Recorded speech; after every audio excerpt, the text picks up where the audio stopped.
I got 5:30. We're gonna go ahead and get the meeting started. Mr. Draper, you got Pledge of Allegiance and moment of silence. Please stand. Pledge of allegiance To the flag of the United States of America and to the republic for which it stands, one nation, under God, indivisible, with liberty and justice for all.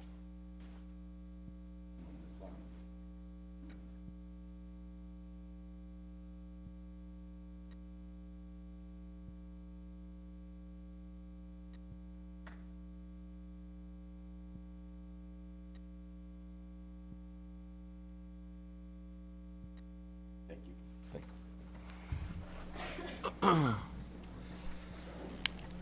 1.3, mission statement, Mr. Hickman. Okay, mission statement follows. Beaufort County Schools will provide quality educational programs and services to ensure student academic and vocational success.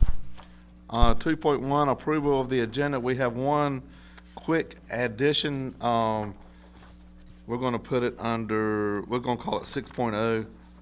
The first thing under non-action. Donald's got a quick announcement about this handout about the second annual Reach for the Stars and Be a Star. So if y'all don't have any problem with that addition, I'll take a motion to approve. All in favor say aye. Aye. All opposed? Approval of minutes, we have a lot of them on there. We've had a lot of meetings between the 30th and the 7th. Everybody should have had a chance to review them. So moved. Second. All right, all in favor say aye. Aye. All opposed? All right. 4.1, board member recognition. Dr. Cheeseman. All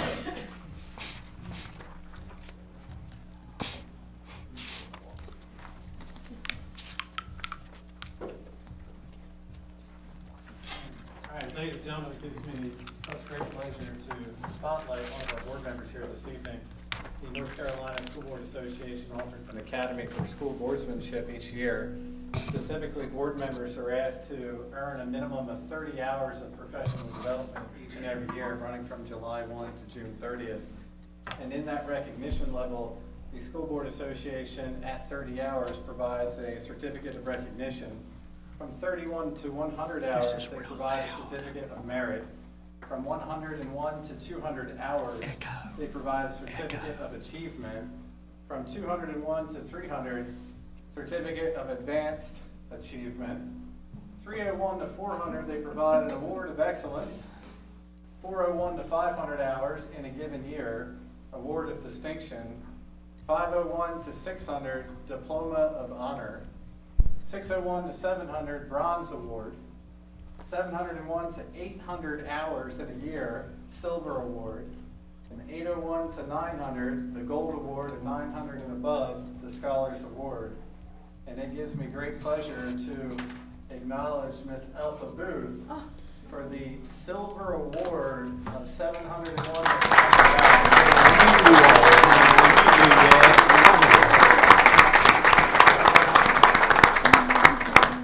think she's retired, huh? 800 hours, 700 to 800 hours.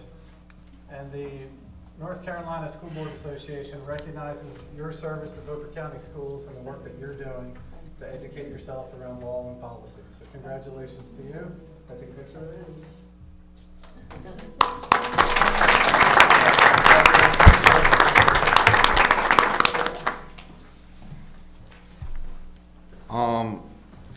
We're at 5.1, which is public comment, and Dr. Cheeseman's got a little script to read. But first up is Camaria Marshall. Camaria Marshall.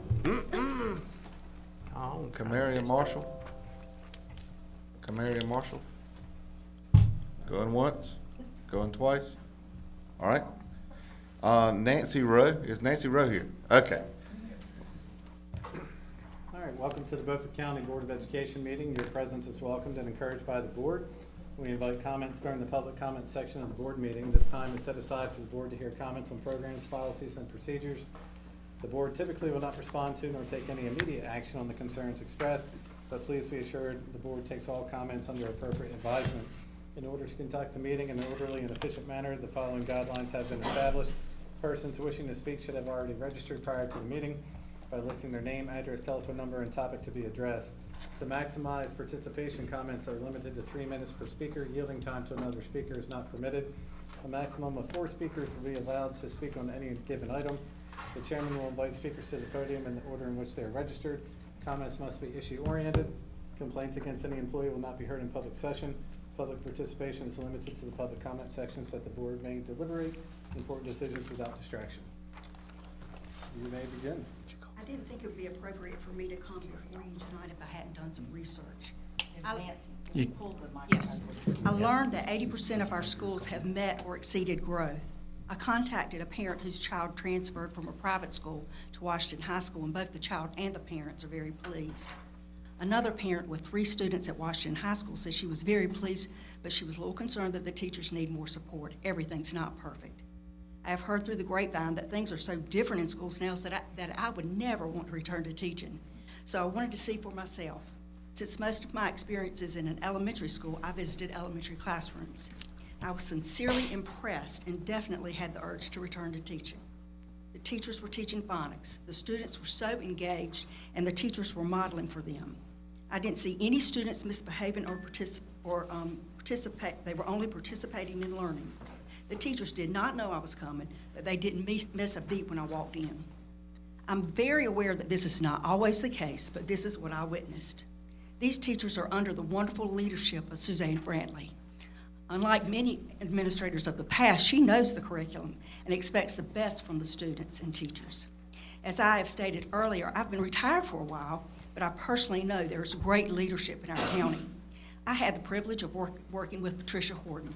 She is smart and classy. Her students and teachers are in good hands. I knew Paula Sherman, the principal of Northeast, when she was a teacher, and I was mesmerized by how effectively she taught kindergarten students. Alicia Vosberg knows how to work magic wherever she goes. Lynn Whittington was a phenomenal teacher and continues to do great things as an administrator. Lauren Johnson of CMS is just smart. I also contacted our former superintendent, Don Phipps, to get more information about the state of our public schools, and I shared with him what I was going to say. Don's wife, Nancy, an instructional coach, also gave me advice. She told me to ignore all the ugly things that were being said and to show people Jesus. If you know Nancy, you know she said that. Nancy, so I promised her I would follow her instructions, so here you go. Many of you are aware of the fruits of the Spirit: love, joy, peace, patience, kindness, goodness, faithfulness, gentleness, and self-control. We have teachers and administrators who are demonstrating these traits in our schools daily. We have great partnerships in our county: Purpose of God, Bright Futures, Young Life, Young Lives, and several area churches. I'm calling on all of those who have decided to speak against our schools to think about the fruits of the Spirit. Let's make our schools the best choice for our children, but do it in the right way. Our communities deserve better, and our children deserve better. Thank you, Ms. Rowe.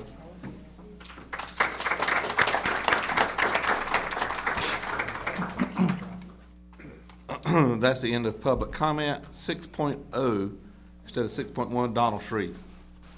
Yeah, I think I've got a loud echo over here. Do you hear it? It sounds fine from this direction. Okay. You may be the speakers, I don't know. Yeah, I didn't have enough time to get this on That's the fine. agenda, so I apologize. I wanted to address this mostly to our board, and I knew that principals and teachers would be here tonight. VR called me early last week they wanted me to know and talk to the board and let them know about the second annual Reach for the Stars, Be a Star. It's the STEM and Resource Fair for K-12, K through 12 students and disabilities who are interested in STEM and STEM careers. Families and friends are invited. I talked to Joanne there, what's her name?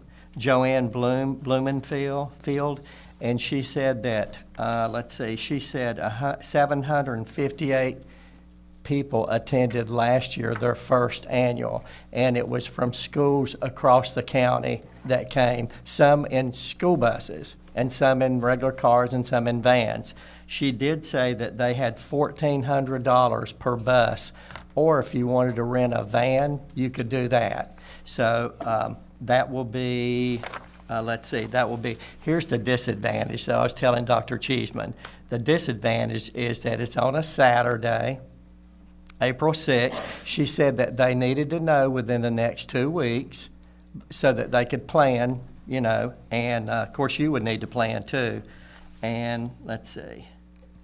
And I have 2 flyers left, so if it's anyone, I think Miss Gibbs is aware, but if you would like a flyer, I have 2 left, and if the board members want to give any of theirs up, there's some up here too. So a very worthwhile event for persons with disabilities. If you can get a bus load up, that would be great. Thank you so much. Thank you for that update, Yeah. Donald. Thank you for keeping your eyes open for Yes, the sir. continuing education. 6.1, school year 24-25 budget timeline. There is an attachment. Just wanted to update the board specifically on the timeline. As you'll see on your attachment, the timeline shows that on February 8th, we did in fact have a presentation to the county commissioners. This is consistent with what you do on an annual basis. Just a mid-year check-in, a review of what we said we're going to do, where we are, where we're headed. No major issues coming out of that meeting. Also, if you notice, February 16th and 23rd, your principals have already submitted, as of yesterday, their capital request, which now you have in your folder the dates and times of when capital tours are scheduled, and those are subject to change based on your availability. But Ms. Lisa Duke and Mr. Jamie Stokes are working on the spreadsheet right now, as you're accustomed to each year. That will show you the capital requests from each site, including all schools, plus school nutrition, transportation, maintenance, and other building teams. So we look forward to having that back to you in your next meeting in March. And our directors will be meeting by the end of the week to have their materials submitted as well. And so with that, just wanted to update you on the budget timeline, that we're running smoothly with that. Ms. Lewis, do you have any other pieces you'd like to add? All right, any questions? And we got Gary on the line. We took a little while for this great cell service we got going on. Gary, we'll email that, we'll copy, I'll get Lisa and Dr. Cheeseman to send out the attachment for the capital funding tours, so everybody will have it by email also. All right? Okay, you know, I don't live far from the office, I can pick it up. Yeah, that's fine. Either way. All right? Thanks. 6.2, needs-based school grant update. You have another attachment. All right, so we did receive the official letter from State Superintendent Catherine Truitt. As you know, she was here on February 7th to deliver a very large-scale $42 million check, which we're super excited about. But we did receive the official documentation that the pre-K through 3 elementary school grant opportunity has been funded at $42 million. And it also states in the letter that under this grant, that the Board of Education must adhere to the fact that construction would start within 24 months of the award. And the letter also serves as the formal notification of the grant award and marks the beginning of that 24-month timeline. And that the school planning section of DPI will be in communication with the board and my office, specifically to talk about the administrative process for the award. So that is good news. The second part is Mr. Jimmy Height and Height Associates, as the board has contracted with Height Associates to work on the new school. And so he has now moved forward in 2 items. One, he sent out an RFP, had sent it to 7 different firms, received 2 proposals. Both are local in Beaufort County, and he has selected a firm specifically to do the surveying of the school site over for Eastern Elementary, behind Eastern Elementary School. So you should start seeing that work performed in the next 2 months. And secondly, he is currently working with a geotechnical and traffic consultant to look at traffic flow on and off the property. So standard operating procedure for him, but new to us, for some of you, I should say. But with that, that's the update. And then Mr. Height will start to make timelines and start making presentations to the board and the chair and the vice chair about next steps moving forward. Donald? Yeah, I have a question regarding the money. I know there's a timeline tied to that. Is it too early? Do we have any idea when breaking ground will start? No, but Mr. Height did indicate that after the first shovel hits the ground, he anticipates a new school in 20 months. Okay. And so in terms of the money, the school planning division will actually reach out to us to let us know about what process we need to use. You do not receive $42 million into your own account. Essentially, all of what we do is prepare requests, and then you put those requests back to the planning division, and then they release your funds, and then Ms. Lewis has 3 days to release those funds from us. And so the next phase of the school planning section will help us understand that process and what it looks like moving forward. Anybody got any more questions for? I don't have a question, I just have a statement. I know, Ms. Taylor and Ms. Brantley, I know you have your staffs that are eager and have a lot of questions about the design and the interior, and I just promise you that you will be allowed input on this. We realize that you are the ones in the trenches, and we're on the outside looking in. So please reassure your staff that they will have a lot of input. One other thing to add on the needs-based school grant, I did receive a letter in my personal mailbox from Dr. Greg Murphy, which is our congressman, congratulating the district on the $42 million lottery funds grant coming back to Beaufort County, and he could not wait to be at the ribbon cutting and the groundbreaking ceremony. There you go. Very good. Groundbreaking ceremony. So we look forward to Dr. Murphy coming in, being in Beaufort County. So, anybody else? All right. We're going to go on down to the action section. 7.1, social media litigation. We have an attachment, and Dr. Cheeseman. I've asked your board attorney, Attorney Steve Rowson from Tharrington Smith, to be here this evening to talk a little bit about this opportunity. Thank you, Dr. Cheeseman and Mr. Chair. I will try to be brief but comprehensive here in describing what's going on here. So many of you may be aware that at various times over the last several years, there have been large-scale lawsuits against certain companies. The one that comes to mind most recently is the Juul e-cigarette litigation, where some school districts signed on to a larger litigation effort that was suing the company Juul and several others with respect to their marketing of e-cigarettes to young people, and the impact that was having on schools, having to deal with the vapes and everything that y'all and your principals are finding in backpacks and pockets and things like that. This is of a similar ilk.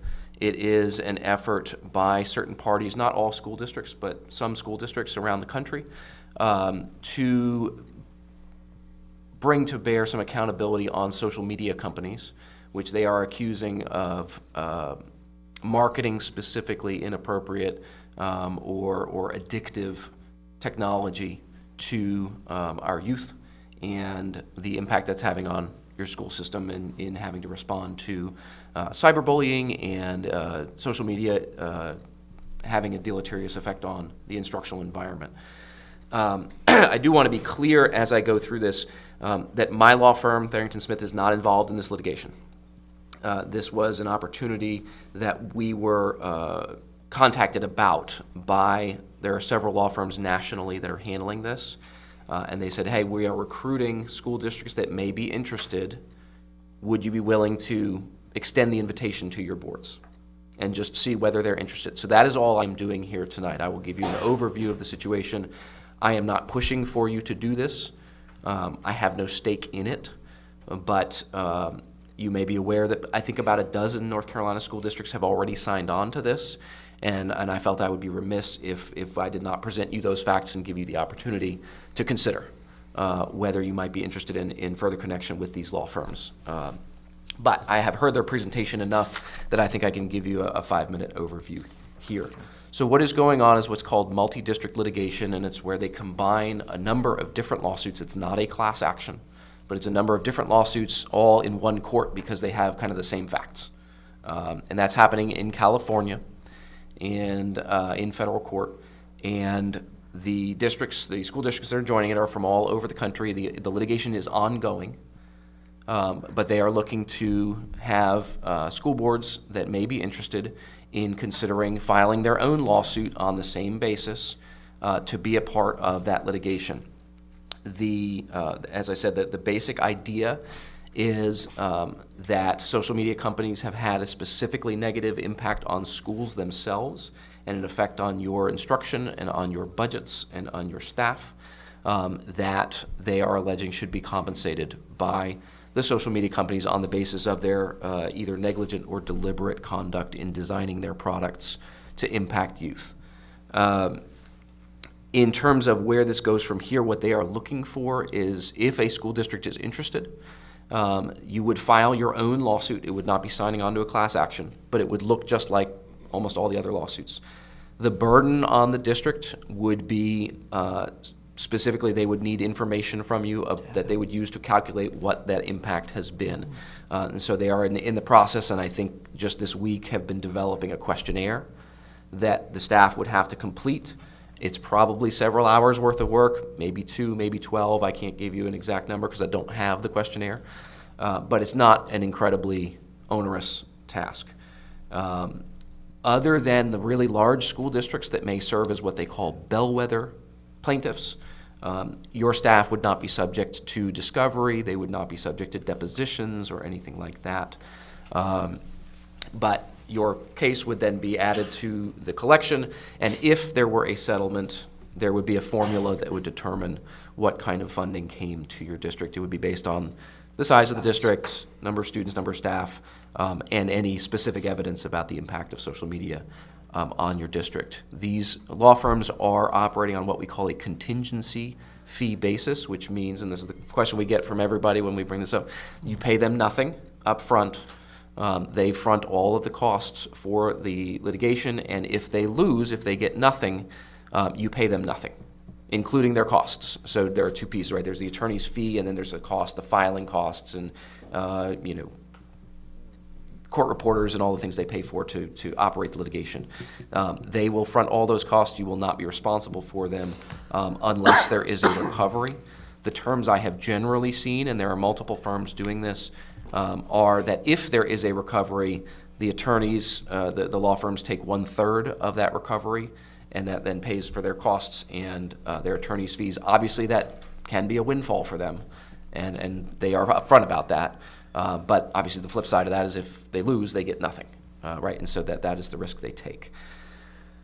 From my perspective, I would say to you that this should not be viewed as some sort of windfall or gold mine opportunity for the district, but there is the possibility of a monetary settlement. A lot of these companies do not wish for their books to be opened in discovery, and so if the plaintiffs are able to survive a motion to dismiss and proceed to that, it puts some pressure on the companies to pay a certain amount to not have to go through litigation.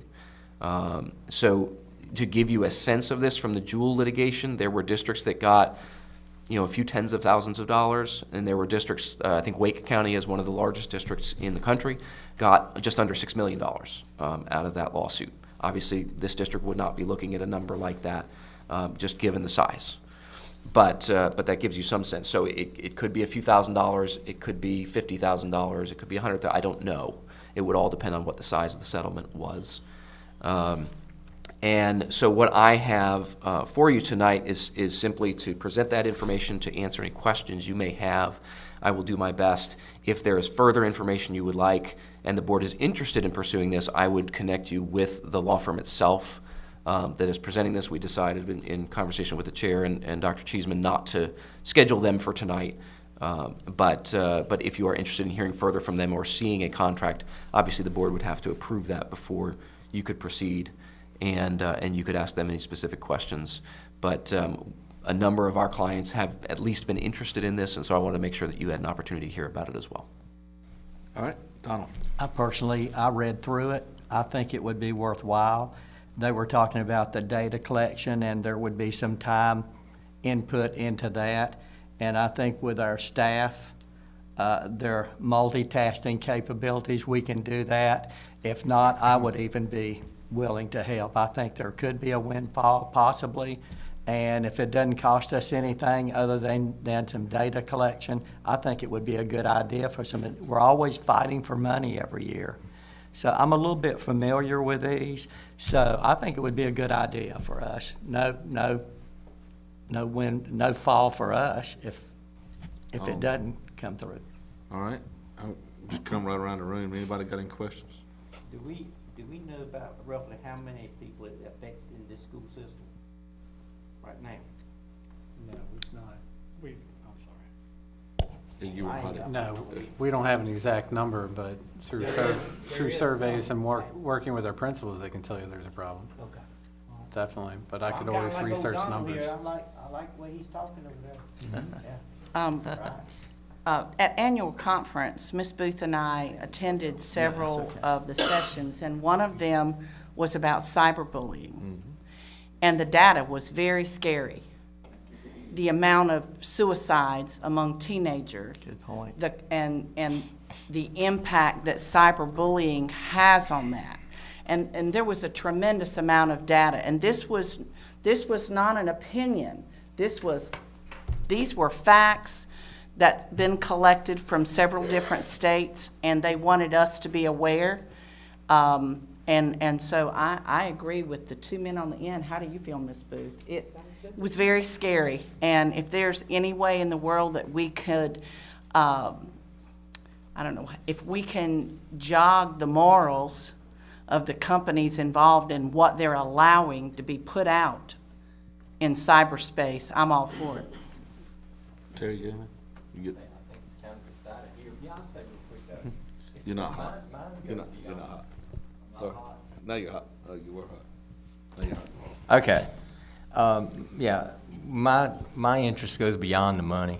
When I look at the companies listed here, I know that we have actually experienced some issues in our schools with some of these social medias, companies that are listed here. So I have no problem at going against them and going back on them because I know what they've already done in our schools.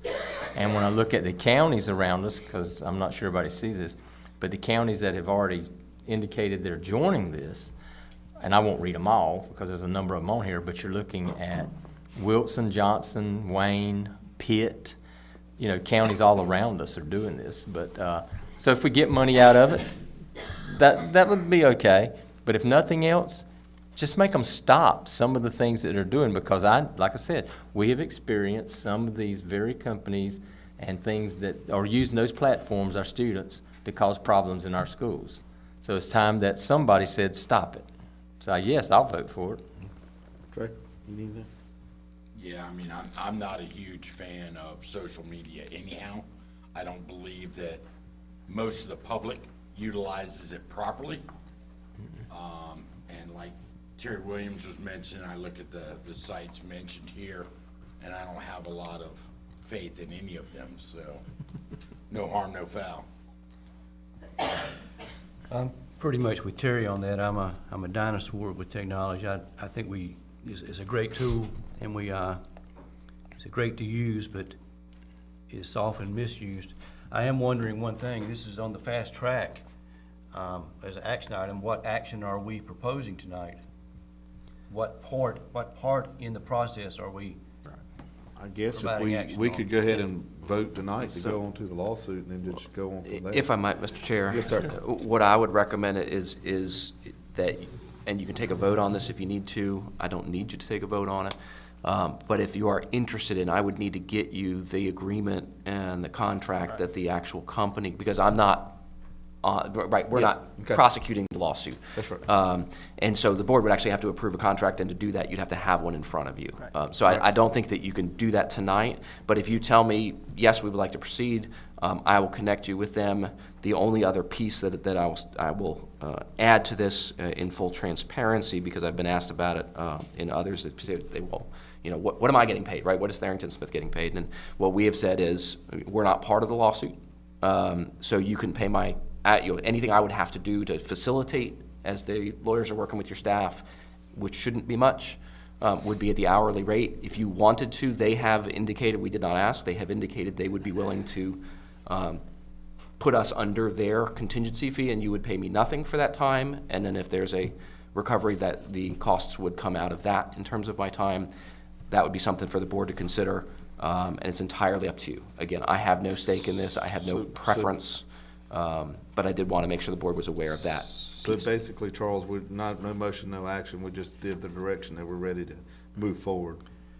I'm more comfortable with that approach. I'm not against this at all. I just want to touch all the bases Yeah, and I agree. see everything before me before Oh, I yeah, make a final we're decision. gonna get a contract and have another motion, So another we thing, so. we can just table this till So he gets us a it's contract. it's a board consensus that we can go ahead and move forward and go from there. All right, Okay. well, then I will let them know, and I will bring you the contract they propose, and y'all can work on that next time. Thank All you. right, that'll work.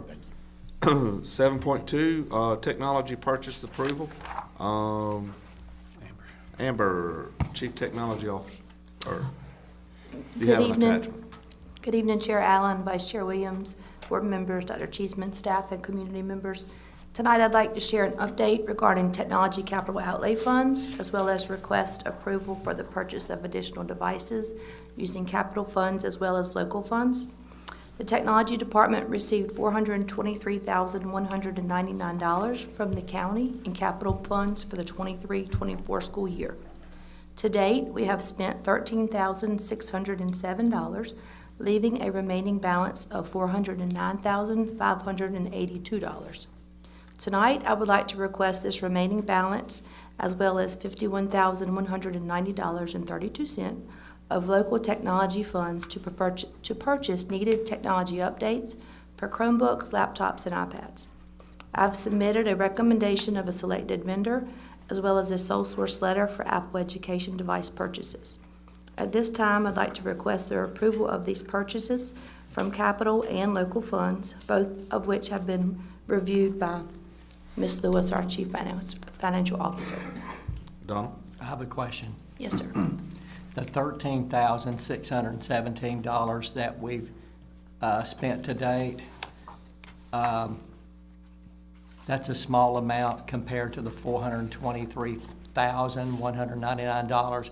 I'm just curious, is that because the time of year that we're in, that you haven't, it's not time to order, or? That's probably a multiple answer. One of those being that it's taken me a couple of months to see what we need. I want to make sure that the district has what we need, since I have only been here since August. So part of that is me doing research. Okay. Anybody else? Go ahead, Terry. What is the fund that you were requesting? So it's the remaining balance of our capital funds. Oh, the balance. Okay. Yes, ma'am. Ms. Booth, you're not hot there, baby. Is this, No, go ahead, Go ahead, go ahead, Terry. Terry. You may be asking what I want to answer, go ahead. is this, I mean, I see that we've got a number of units here. 607 Chromebooks, right? And there's 160 Apples, right? iPads. Yes, sir. Now, are they replacing old units that we currently have, correct? Yes, sir. So we're in that cycle of 3 to 5 year replacement, right? Yes, sir. Okay, I just wanted to be clear.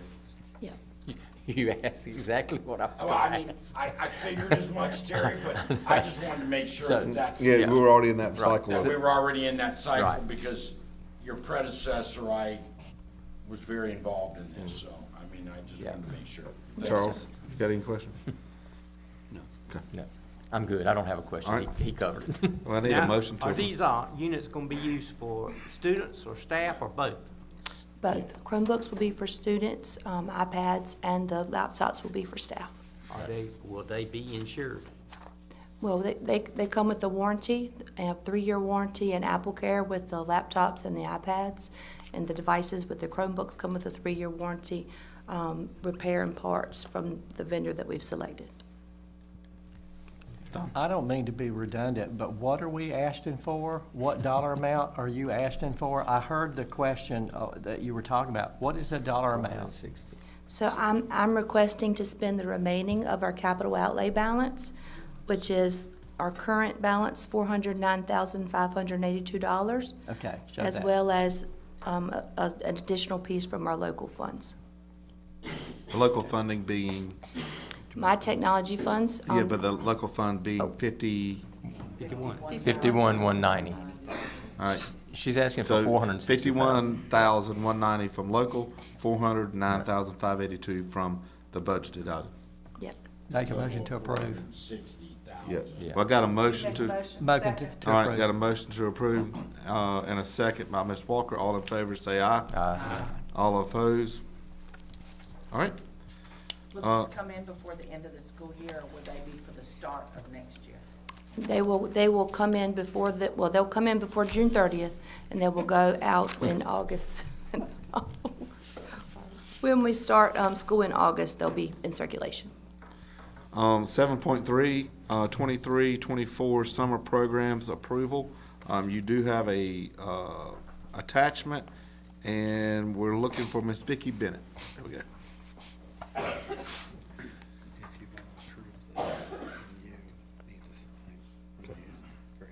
Hey. Good evening. As in- Everybody has an attachment. Sorry. Go ahead. As in previous years, we are asking for your approval for the 23-24 summer program plans. And the summer program is an additional learning opportunity that allows districts to administer EOCs and EOGs, and that happens after the conclusion of the student's academic year. The students will receive remediation, and then they are given the opportunity to test again. The student participation is voluntary. The readministration scores will not be included in growth for school accountability or for educator effectiveness. However, the higher of the scores will be included in proficiency calculations.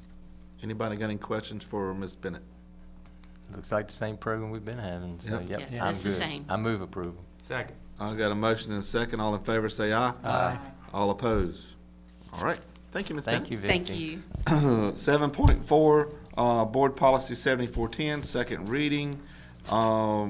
Everybody has an attachment. Mr. Doan. This is second reading of the policy about just cleaning up our language to match licensure and contract policy from the state. No changes since last time. Anybody have any more questions since last time? So moved. I got a motion. All right. And then I'll second. All right. Has this all been, once we approve it, will this be disseminated out to the principals and teachers so they're aware of it? Because what I get a lot of times are employees and parents that aren't sure where to look for policy. So I would rather the principals Sure. have this for new hires, for renewal, so you'll send that out? Yes, ma'am. Okay. Second. Okay. Anybody got any other questions? All right. All in favor, say aye. Aye. All opposed? All right. Policy 4400, second reading. Mr. Doan, you're still on the docket. You Yes, got an sir. attachment. This second reading of our student attendance policy, it just cleans up one paragraph where we're contacting parents no longer necessarily just by mail, because most of our contact is via phone, and then changes the principal or designee instead of data manager would notify the school counselor, because that's what actually happens. No other changes to the policy besides those two technical corrections. Move approval. Second. Anybody got any other questions? Is All right. any of those mailings certified? In the, You know? we have used certified mail, but it hasn't been as successful as either phoning the parents or making home visits. So it was an expensive, Right, endeavor. yes, sir. Okay. All in favor, say aye. Aye. All opposed? All right, field trip approval. We got two on the docket. Dr. Cheeseman. Washington High School JROTC camp at the University of South Carolina, June 9th through the 15th. 5 male students, 5 female students, 2 male adults. U.S. Army provides female chaperones at the camp. Charter bus provided by the United States Army. Also, Bath Elementary School Science Olympiad State Tournament at the North Carolina State University. April 12th through the 13th, 8 male students, 7 female students, 5 male adults, 12 female adults, taking activity bus. So moved. Second. All right, all in favor, say aye. Aye. All opposed? All right, Mr. Williams.